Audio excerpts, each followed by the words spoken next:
Boa tarde, pessoal! Hoje é dia de live e essa live é do grupo de estudos da CLES Assessoria. Hoje nós falaremos sobre 3 temas que correspondem aos 3 conteúdos que a gente disponibilizou, 3 e-books. Vou deixar aqui para vocês, depois no descritivo, o link deste material para você baixar. Lembrando que quem participar ativamente de todas as atividades propostas, enfim, vai ter certificado no final. Essa live vai ficar gravada, então eu sei que o horário é um pouquinho ingrato, são 2 horas da tarde, mas você vai poder assistir com calma. E enquanto isso aqui, já vou dar boas-vindas para Bárbara Cunha, que é aqui do Espírito Santo, é celebrante, também organizadora de eventos. Vou aqui no Facebook também para compartilhar essa live, vou acompanhar aqui do computador. Então você que está me assistindo, que é do mercado de eventos, mesmo que não seja um organizador, muita coisa que vai se aplicar também para decoradores, para buffet. Afinal de contas, a gente vende o nosso trabalho, mas o projeto ele é harmônico, ele precisa casar, conversar, e existem interferências, entre todos os profissionais praticamente que trabalham. Então vou dar um minutinho para quem está entrando agora. Se você está vendo, compartilhe. O tema, na verdade, são 3 temas. A gente vai falar primeiro sobre o panorama geral sobre as normas aplicáveis. A gente vai falar sobre a responsabilidade do organizador de eventos sociais, Eu falo isso porque também tem organizador de eventos que atua na área pública e não é o caso. E a gente vai falar também sobre a teoria do risco, responsabilidade. O que a legislação entende, até onde vai a sua culpa, no termo geral, no termo geral. Então vamos lá. Se você está me ouvindo bem, se você está me vendo, deixe nos comentários. Eu vou acompanhar os comentários por aqui. Vou dar mais um minutinho para quem está entrando. Conforme eu já disse, essa live fica gravada. E para não delongar, até mesmo para não ficar ruim para quem assistir depois, eu já vou entrar no tema. Então, se você nos acompanhou e tá aí com os materiais, pega o seu material, que eu vou abrir aqui o meu também, começando primeiro no panorama geral em relação aos conceitos sobre as legislações do setor de eventos. Então, primeira coisa, que a gente queria falar aqui é sobre, embora assim o mercado de eventos represente um dos maiores PIBs do Brasil, a gente não chama tanta atenção para outros pontos, como uma preocupação do Estado em si em relação à nossa atuação, quais são as nossas regras, até mesmo o incentivo, o turismo, o evento é turismo de negócio, ele tem uma grande vazão, potência para gerar recursos. Mas enfim, o que a gente sabe é que nós precisamos nos unir, discutir, conversar, não dá para esperar muito do Estado por enquanto. E a ideia aqui é que a gente estude. Então, essa live é do grupo de estudos da CLES. O David, que está por aí, já deve depois deixar o link para vocês participarem. E lembrando, o conteúdo vai ser certificado. Então, qual que é o nosso cronograma?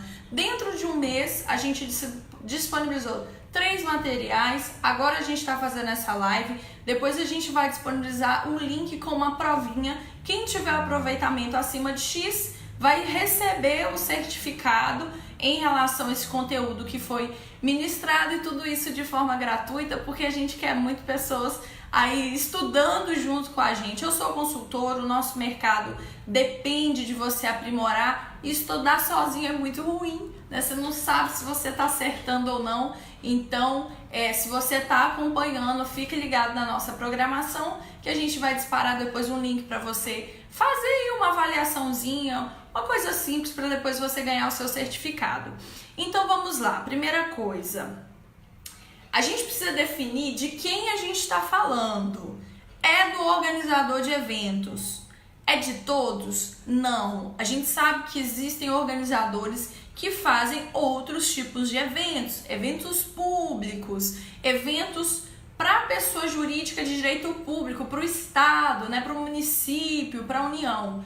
Esse organizador de eventos que presta serviço para o Estado, ele está sujeito a outras regras, institutos internos, está sujeito à parte de licitação. Então, a gente não está falando desta pessoa, nós estamos falando do profissional que atua no mercado de eventos sociais, que faz casamentos, 15 anos, bodas, até mesmo formaturas, para você se situar. Porque se a gente amplia muito, a gente acaba tendo que falar sobre outros assuntos.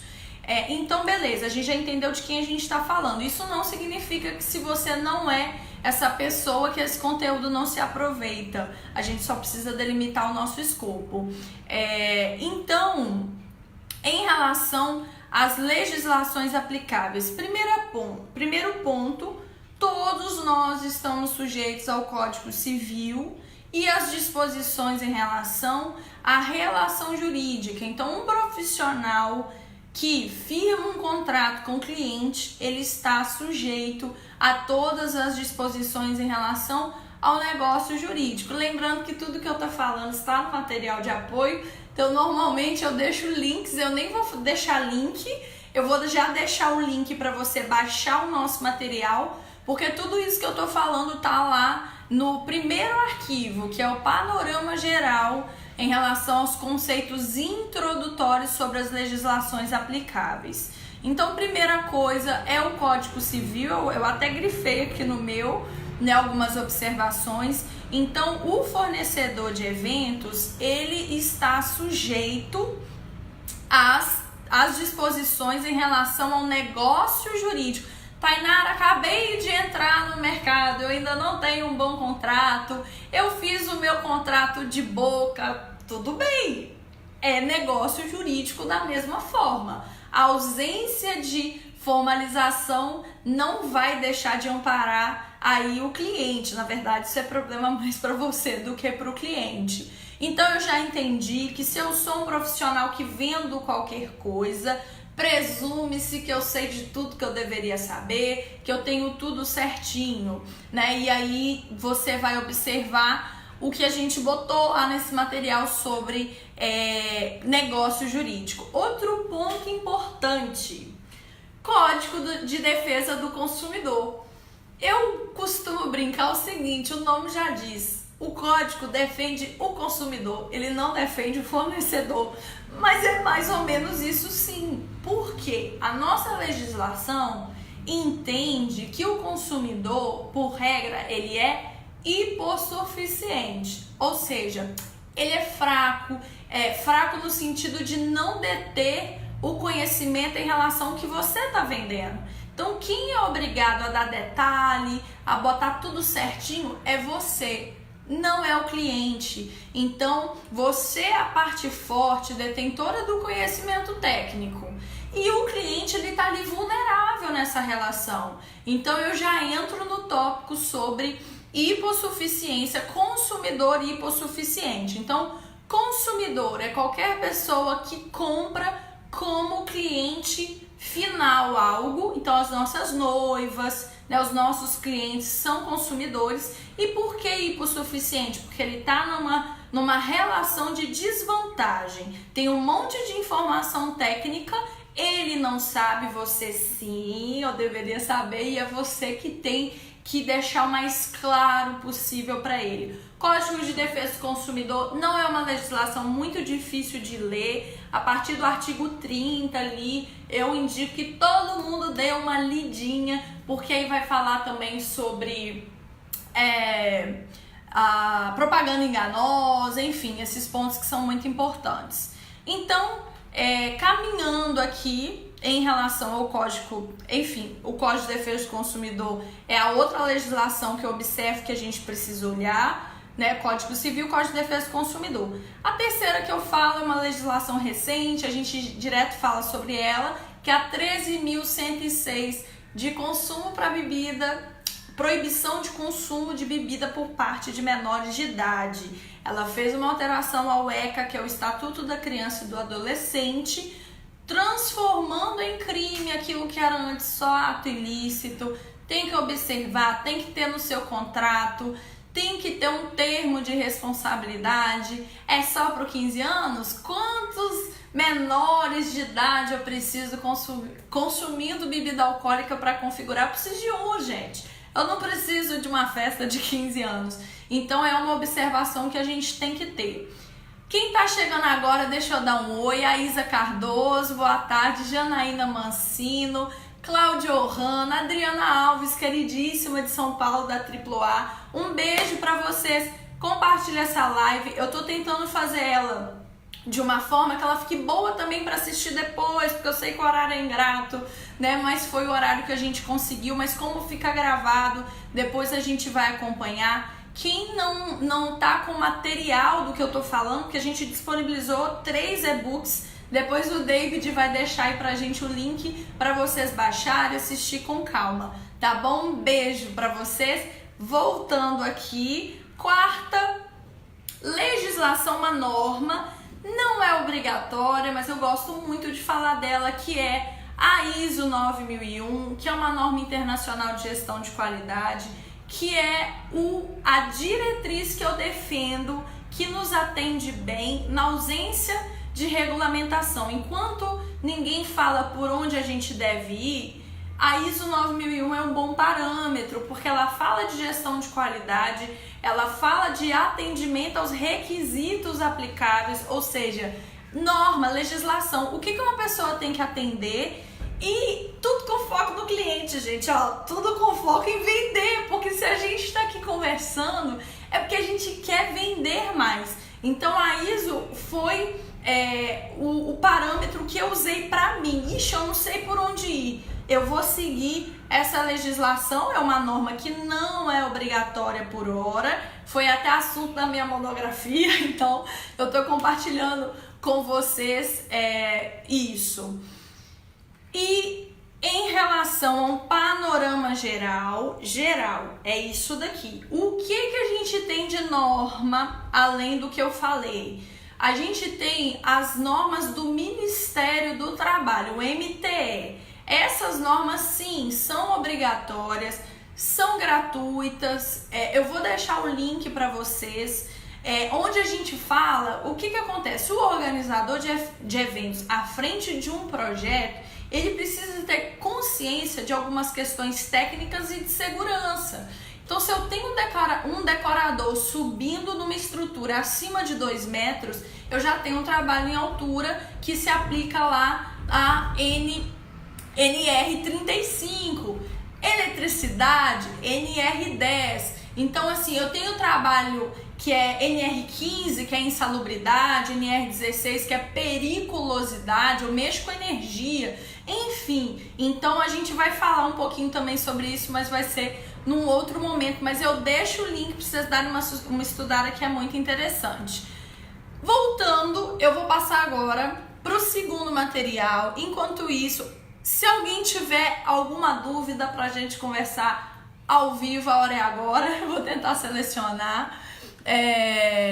A Adriana, querida, ela está envolvida no projeto de regulamentação da nossa profissão. Então, se alguém quer saber sobre isso, Adriana Alves da Silva, ela acabou de comentar, ela é uma pessoa que está super por dentro, tem um grupo também, né, sobre a norma, né, a PL que está aí caminhando, tramitando para ser aprovada. Obrigada pela participação. Se tiver dúvida, a gente pode deixar nos comentários. Deixa eu voltar aqui. Então, beleza, dei uma passadinha sobre o panorama geral e agora eu vou falar sobre a responsabilidade do organizador de eventos em caso de falha. Então, se você tá me vendo, compartilha, essa parte é importante.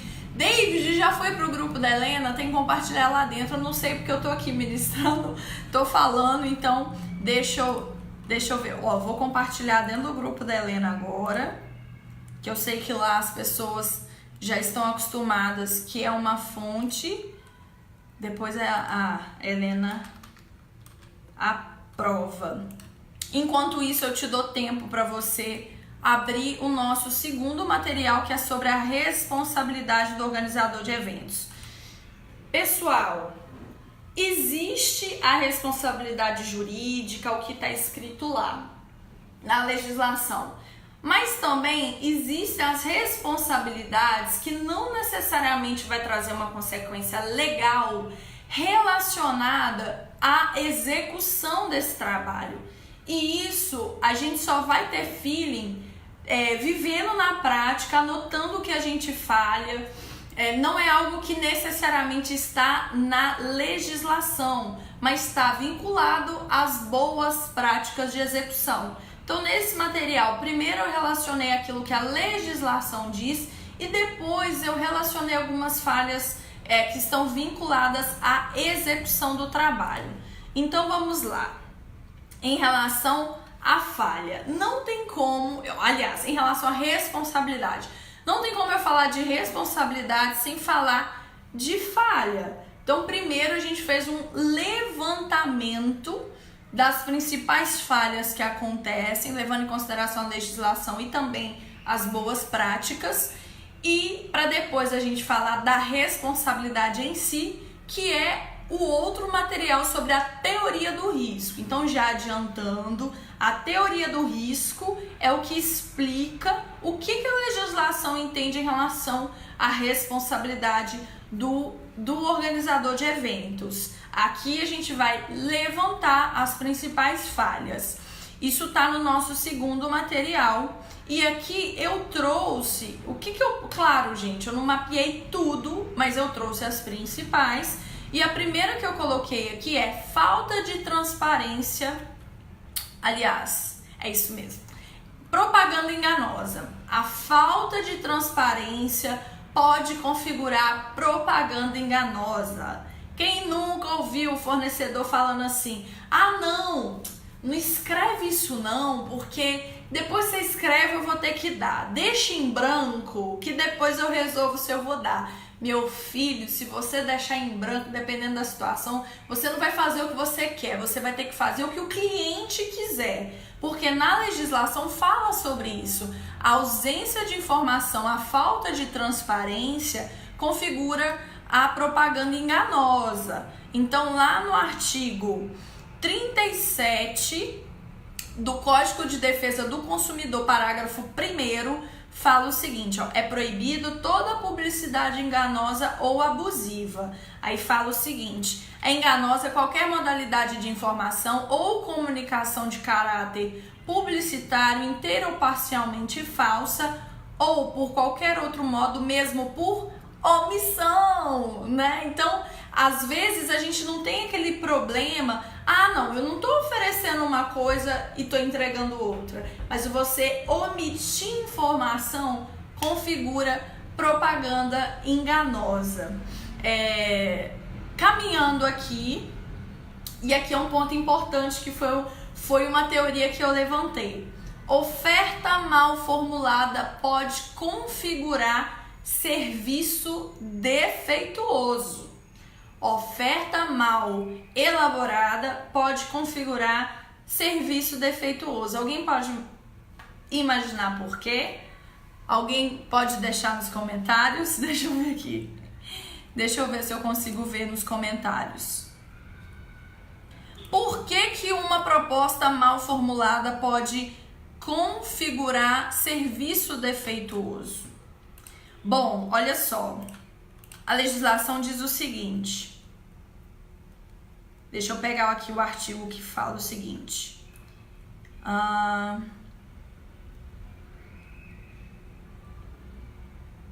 Olha só. O Código de Defesa do Consumidor, no artigo 14, parágrafo 1º, fala que o serviço é defeituoso quando não fornece a segurança que o consumidor dele pode esperar, levando-se em consideração as circunstâncias relevantes, como o modo de seu fornecimento, o resultado e os riscos que razoavelmente dele se esperam na época em que foi fornecido. Eu vou executar um evento de 400 pessoas, vai eu e uma assistente só. Ah, Tainara, mas eu ofereci assim porque a cliente não tinha dinheiro para pagar. Então eu economizei na equipe.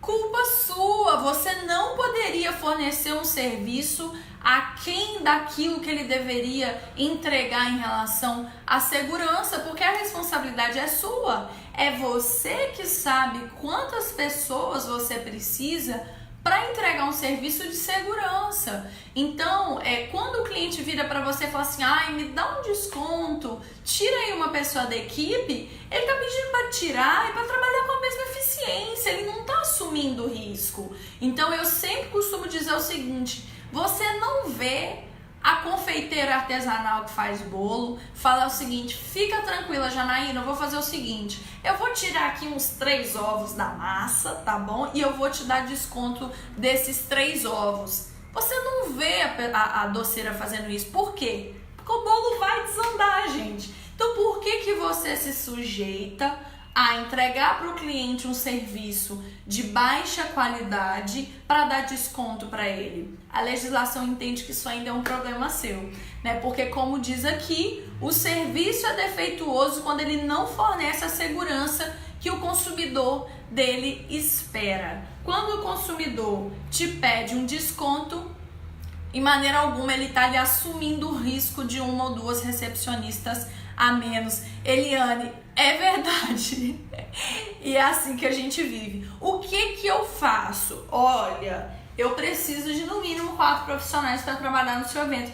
Ah, eu não tenho dinheiro. Eu não corto a equipe. A doceira não corta ovo, por que eu vou cortar a equipe? Eu não deixo de acompanhar a montagem por conta disso. Então, meu serviço mais simples possui um número mínimo, não me importa se são 50 pessoas, possui um número mínimo de equipe e também acompanha um período mínimo de acompanhamento, né? Inclui um período mínimo de acompanhamento e montagem no dia. Não quero nem saber, cedinho estou lá, porque do contrário as coisas não vão caminhar. Então acontece, mas a cliente não quis contratar a montagem. Na hora deu um monte de coisa errada e aí você quer jogar a culpa para ela. Se você é um bom organizador, você entende que existem requisitos mínimos e atividades mínimas que sem elas você não pode entregar. Faz o preço que o cliente tá pedindo se você quiser e faz o que tem que ser feito. Mas não diminui a equipe, não diminui serviço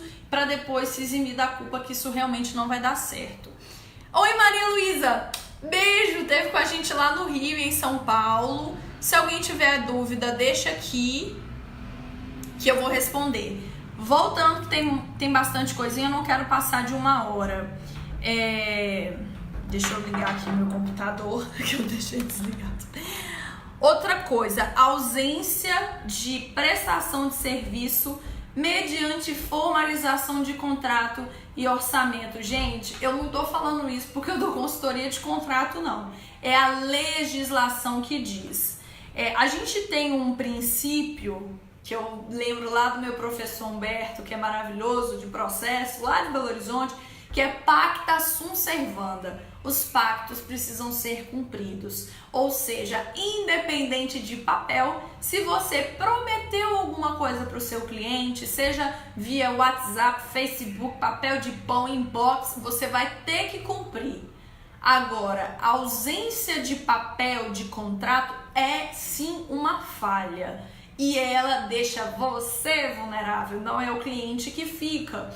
Então, na legislação, fala o seguinte, artigo 39 do Código de Defesa do Consumidor, o CDC, é vedado ao fornecedor de produtos ou serviços, dentre outras práticas abusivas, o inciso 4º, executar serviços sem a prévia elaboração de orçamento e autorização expressa, ou seja, um contrato, ressalvadas as decorrências de práticas anteriores já existentes. Ou seja, você já tem um contrato em curso com o cliente, ele vai te fazer um aditivo.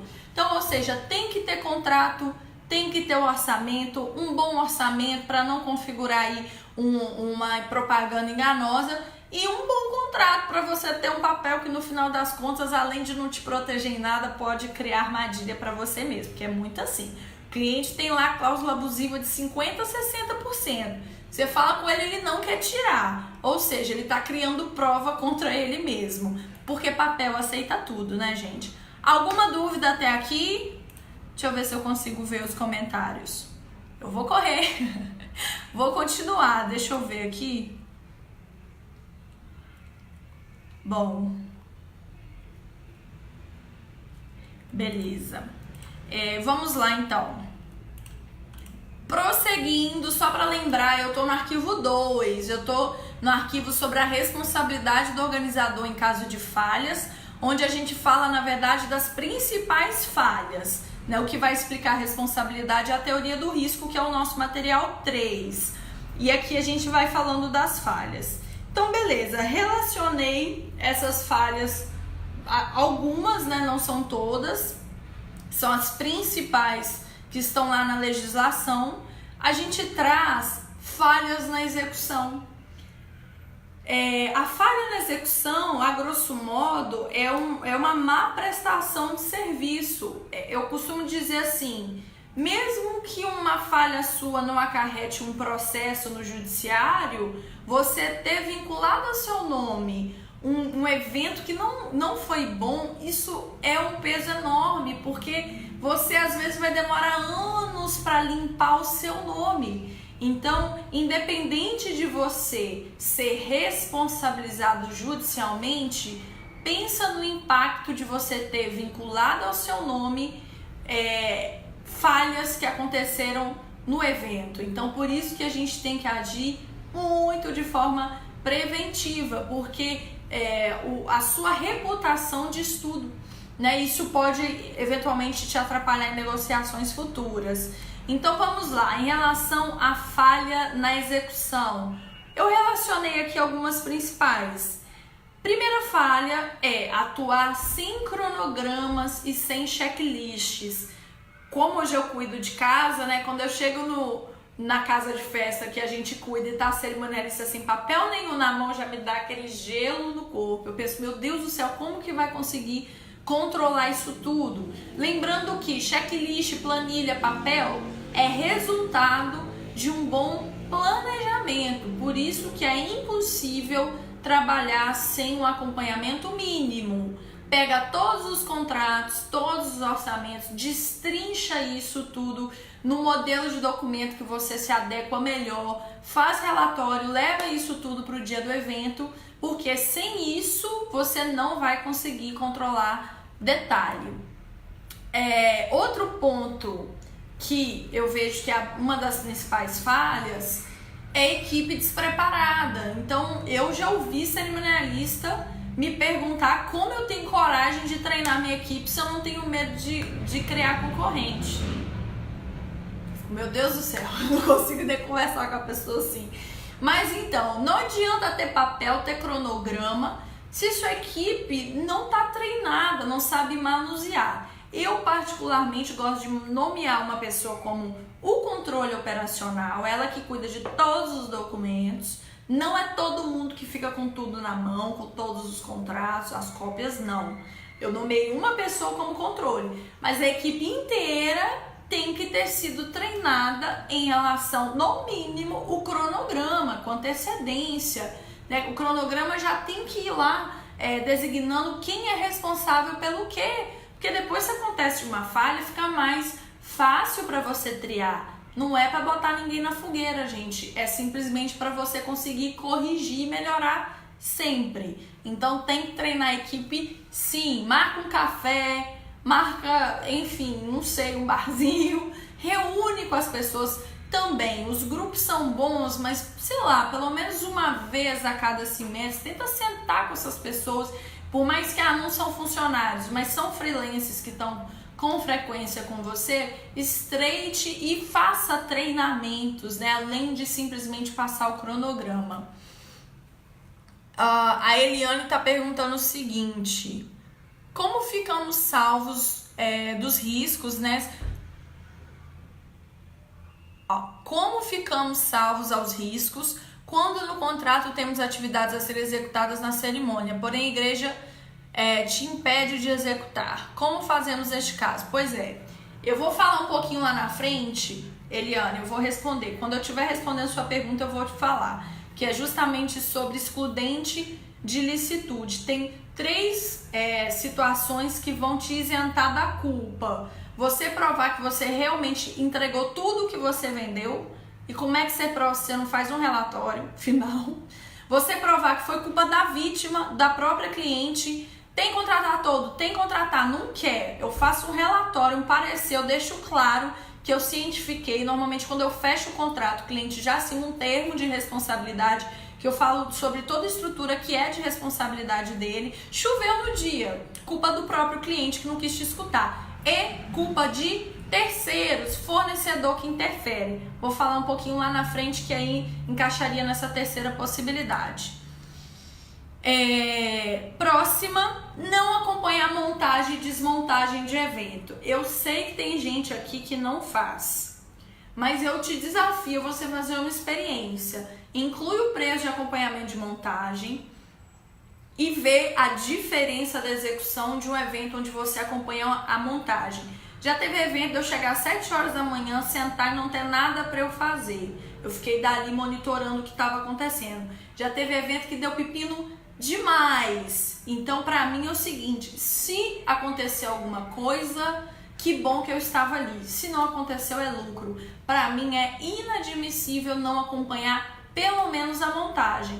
Eu estou no estado do Espírito Santo e aqui desmontagem é algo dificílimo de praticar, porque acabou o evento, as casas de festas normalmente fecham a porta e você só desmonta lá a partir da segunda-feira. Isso vai aos pouquinhos. São Paulo, outras cidades, principalmente as capitais, terminou o evento, a desmontagem já começa. Então a gente tem que entender que o evento, o sucesso do evento não está na execução do evento em si. Isso é mera consequência de um pré-evento, de um bom pré, e o pós-evento é o arremate, é o acabamento, né? Minha avó era costureira e fazia vestido de noiva. Do que adianta você ter um belo vestido se o arremate está feito pela metade, se o avesso não está perfeito? Então realmente a gente tem que buscar o avesso perfeito. Quem é da área de costura, quem não é, não deve ter entendido direito, mas buscar o avesso perfeito, que é um bom acabamento, que é acompanhar aí a desmontagem pós-evento. Próxima falha, não prever plano B para as alterações climáticas. Então tem que acompanhar a alteração do clima, tem que monitorar isso tudo. Eu sei que chuva é uma coisa que não tem como garantir que não vai chover, mas tem como a gente monitorar. Lembrando que clima não é só chuva, a gente tem vento, a gente tem sol demais, que é tão desconfortável quanto a chuva, né? Então eu vejo que esse tem sido também um grande problema. Quem entra na semana do evento tem que falar com a noiva, tem que contratar um toldo, é mais 3, 4 mil reais. Com certeza ela vai dar piti. Não era obrigação sua já ter falado lá atrás que você vai casar ao ar livre? Então, colega, já faz orçamento de um toldo, já aceita isso na sua vida, muito melhor do que depois lá na frente surgir como uma surpresa. Outra falha, não realizar testes nos equipamentos. Qual que é a voltagem? É 110? É 220? Não importa se essa empresa tem 30 anos de mercado. Normalmente a empresa que tem 30 anos de mercado pode contratar um freelance que vai lá, principalmente musicalização e a parte de iluminação. Manda um freelance, a empresa trabalha 30 anos ali, mas naquele final de semana, eu tô quase narrando uma situação que eu vivi. Manda um freelance que faz a instalação e não avalia se precisa de um estabilizador, se a voltagem é a correta. Então é muito complicado depois eu botar a culpa na casa. Eu entendo o seguinte, o que aquele fornecedor fornece? A casa só fornece energia. Toda a parte de estrutura musical é por conta da empresa, a banda, o DJ, que seja. Ele tem a obrigação de fazer reconhecimento no local, de fazer todos os testes, verificar as voltagens, verificar os equipamentos, os estabilizadores que ele precisa para ter sustentação daquela banda aguentar tocar. não faz teste nos equipamentos, na hora nada acontece. E é muito importante que a organizadora de eventos acompanhe esses testes para depois não dar opinião em cima do achismo. Eu falo que eu estava hoje numa reunião com o decorador e eu falo com ele assim, me incomoda quando o profissional não tem uma opinião técnica. Ele fala em base da parceria de anos que ele tem. Não me importa se a empresa tem 30 anos, ela está sujeita a erros. Então eu preciso ver prática. Por que houve falha? Por que o som parou? Por que queimou o equipamento? Por que não testou? Aí é óbvio que na hora não vai dar certo. Então eu falo assim, fornecedor de eventos tem que ser técnico, não pode dar opinião em base de achismo. Então você que é cerimonialista, você tem que acompanhar todos os testes e de preferência fazer relatório. Eu tive um problema que eu fiz isso. Deu um problema na banda, o fio usado ele não era suficiente, ele era 1,5 mm. E não tinha estabilizador e foi ligado na voltagem errada, ou seja, estava tudo errado e ainda querendo culpar a casa. Então eu falo que a gente tem que querer sim enveredar, conhecer um pouquinho de elétrica, isso tudo é de grande valia. Aí eu falo, falhas por partes do fornecedor. No meu contrato eu digo o seguinte, é da minha responsabilidade cumprir todas as regras e estatutos. Eu tenho obrigação de conhecer a cúria, mais do que conhecer a cúria, de me reunir com a paróquia, com aquela pastoral da família e ali conversar, conhecer todas as regras. De maneira alguma a noiva pode ter a sua cerimônia, sei lá, o padre talvez se pronunciar, chamar a atenção de um fotógrafo porque ele está subindo no altar num lugar que não poderia subir porque você não se reuniu com quem deveria se reunir, não soube das informações e não passou para os fornecedores. Isso é responsabilidade sua.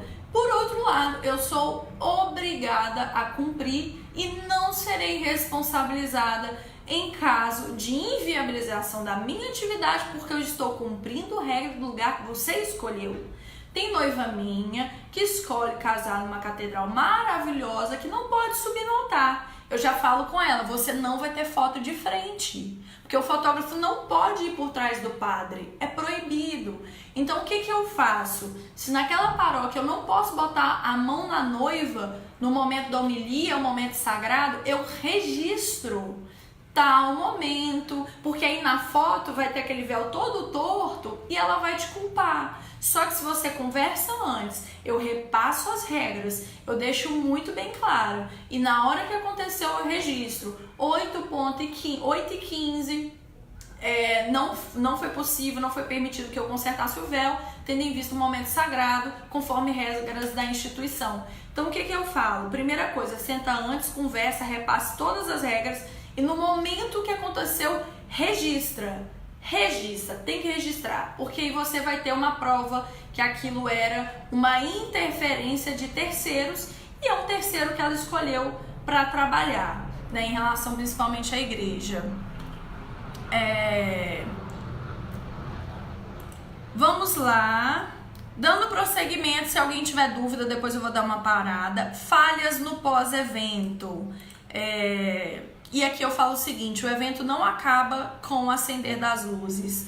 A gente tem aí finalização, a gente tem álbum para ser entregues, a gente tem desmontagem, a gente sabe que as perdas e danos relacionados ao setor de eventos é de responsabilidade do cliente. Então assim, o que quebrou no salão, que o convidado bateu o braço, e o que quebrou numa desmontagem manuseada pelo próprio fornecedor que não agiu de forma adequada, quebrou dentro do caminhão. Como é que você vai saber se você não acompanhou? A Adriana tá falando aqui, é o magnífico relatório de ocorrências. Justamente, a gente tem um documento que a gente faz esses registros e depois a gente apresenta para a noiva. Então eu já falei um pouco aqui em relação à desmontagem. Beleza, a gente relacionou várias falhas e aí eu vou enfim entrar na responsabilidade, que é o nosso terceiro documento sobre a teoria do risco. O que é isso?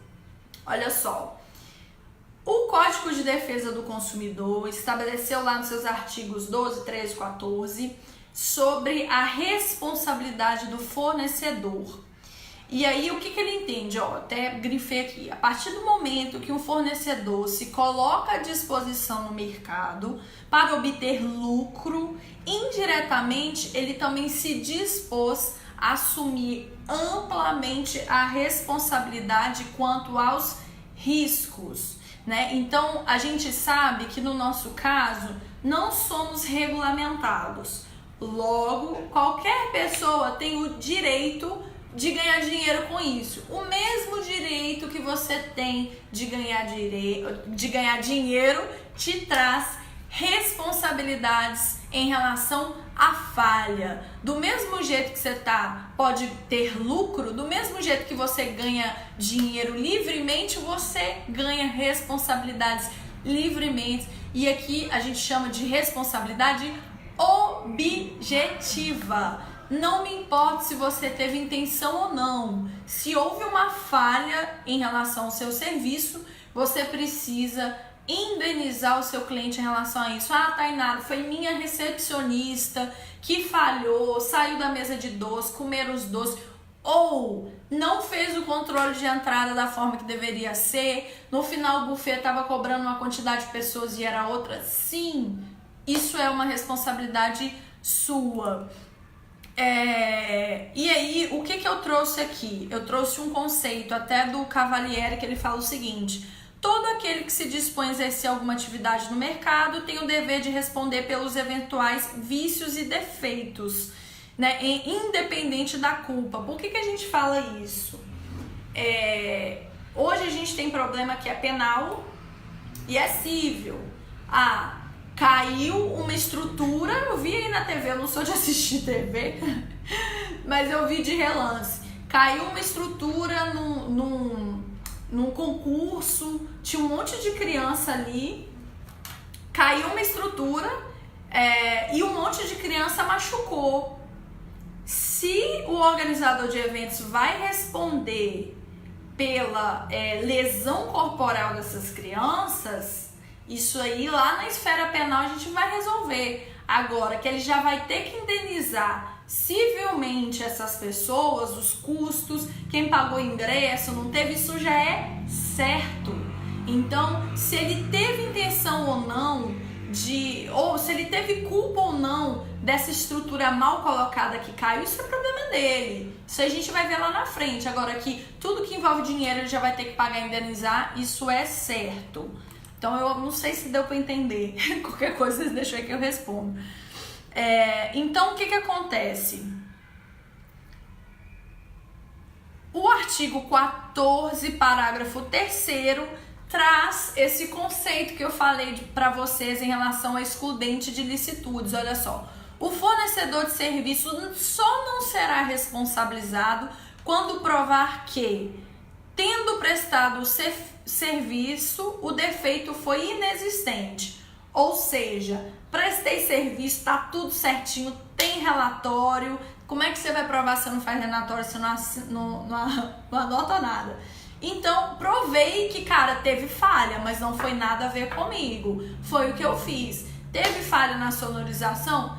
Imediatamente, eu tinha feito foto da cerimônia, então eu consegui ter registro das luzes todas, tinha vídeo também, nada oscilou, energia não oscilou em momento algum, só a música parou de funcionar. Eu fiz um teste, gravei o teste com horário. Então, assim, se você não prova, meu filho, na hora você não vai conseguir se safar. Então, de imediato você precisa ter registro. E aí a outra possibilidade, se a culpa foi exclusiva do consumidor ou de terceiros. Então, a base legal do que eu falei em relação às 3 excludentes, em relação à falha, está no artigo 14, parágrafo 3º do Código de Defesa do Consumidor. Então, vamos lá. Vou prestar meu serviço, teve uma falha. Eu anoto na hora e eu rastreio a fonte. Você não vai parar tudo. Por isso que eu falo, não tem como trabalhar sozinho. Então, hoje eu trabalho no esquema que, se der um problema, a minha coordenadora normalmente é a Carol, ela vai tocar o evento e eu fico por conta de resolver aquilo. Não é para parar o mundo, não. Pelo menos identifica o que é, anota, registra, cria um relatório daquilo e aí você vai provar. Olha, essa falha não foi relacionada ao meu trabalho. Isso foi uma interferência de terceiros. Então, em base do artigo 14, parágrafo 3º do Código de Defesa do Consumidor, estou isento de culpa. Choveu, eu tenho um registro que eu orientei, o cliente assinou um termo de responsabilidade em relação à contratação de estrutura, eu enviei na semana do evento por e-mail dela um monte de relatório, pedi pelo amor de Deus, olha a previsão do tempo, vai chover. Não contratou porque não quis, culpa exclusiva do consumidor. Você não pode ser responsabilizado por isso. Então, o que eu mais vejo é o seguinte, às vezes você realmente não teve culpa, mas você não soube se posicionar e administrar o problema. Então, na hora, meu filho, no frigir dos ovos, ninguém tava lá, o corpo esfriou, você acaba no bolo levando a culpa por isso. Então, repassando aqui, isso tá no nosso material 3, o que diz a teoria do risco. Quem é fornecedor de serviço, né, que está aí prestando serviço para consumidor, a mesma liberdade que você tem para ganhar dinheirinho é a liberdade que traz uma série de responsabilidades. Aconteceu um problema, automaticamente aquilo vincula a você. E aí vai caber a você provar que você não teve... não culpa, né? Mas que não houve nexo com a sua execução. Executei tudo certinho, bonitinho, tá tudo ok.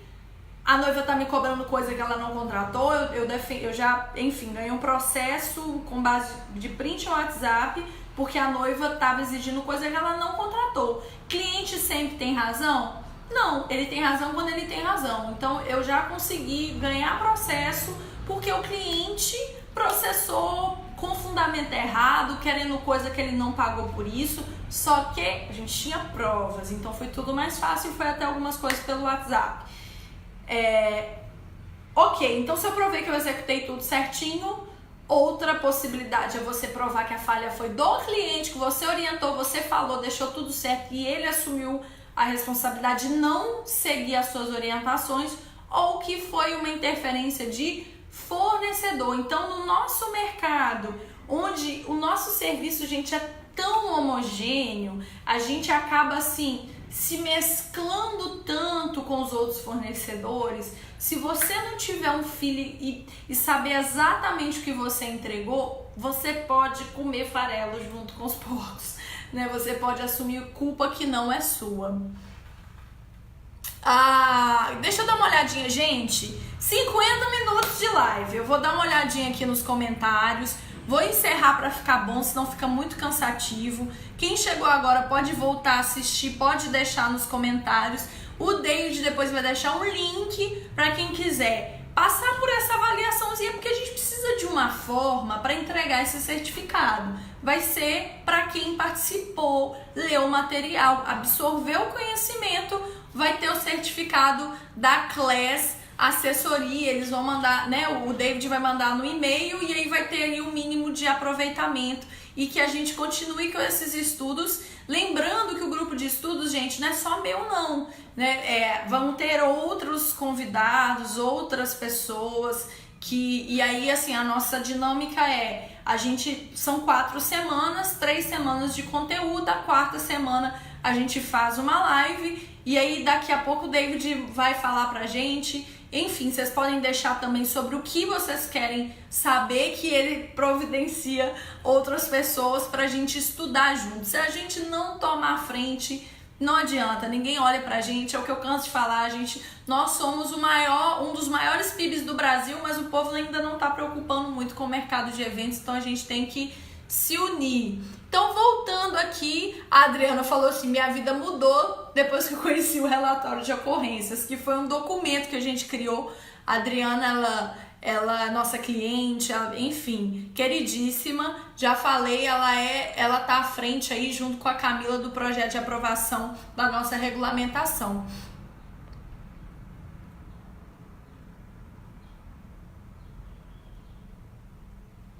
Ó, a Eliane perguntou o seguinte: isso que você falou em relação a arrumar o véu da noiva, também se aplica quando o fotógrafo solicita para não mexer no vestido da noiva? Cara, eu entendo o seguinte: fotografia é um trabalho do fotógrafo. Condução do ensaio, de posicionamento, aquela condução, eu trabalho até onde ele me solicita. Tem fotógrafo que fala assim: Tainara, eu brifei o cliente, eu fiz o ensaio, eu conheço muito bem os noivos, eu só te peço para que você arrume o vestido embaixo, pode deixar que pose eu faço. Gente, eu não posso subestimar que o cara é um bom profissional. Então, ele que está enxergando na arte dele a fotografia que ele está fazendo por trás daquela lente. Tem fotógrafo que fala assim: você arruma tudo, eu só clico. Então, eu sempre vou conforme, de forma suplementar, conforme aquele profissional me solicita. A gente sempre conversa antes, não há problema. Mas sim, eu registro para todas as situações. Fui na cozinha, pedi a preparação da alimentação do staff, não foi feita. Tudo que vai acontecendo vai anotando. Normalmente não sou eu deixo uma pessoa por conta disso. Beijo, Adriana Teles.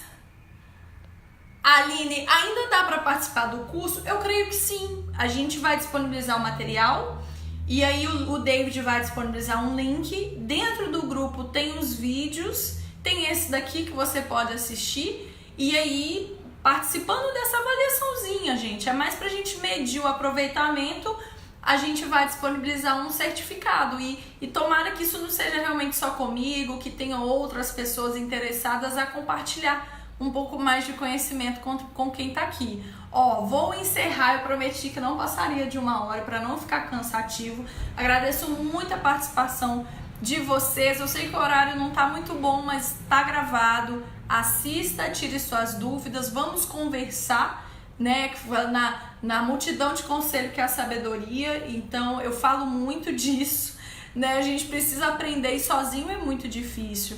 Então, enfim, espero que tenham passado alguma coisa e, conforme prometi, depois volte, olhe lá no cabeçalho que a gente vai deixar o link de todos os materiais. Um beijo para todos vocês, bom trabalho a todos e até a próxima. Deixa eu ver se eu consigo.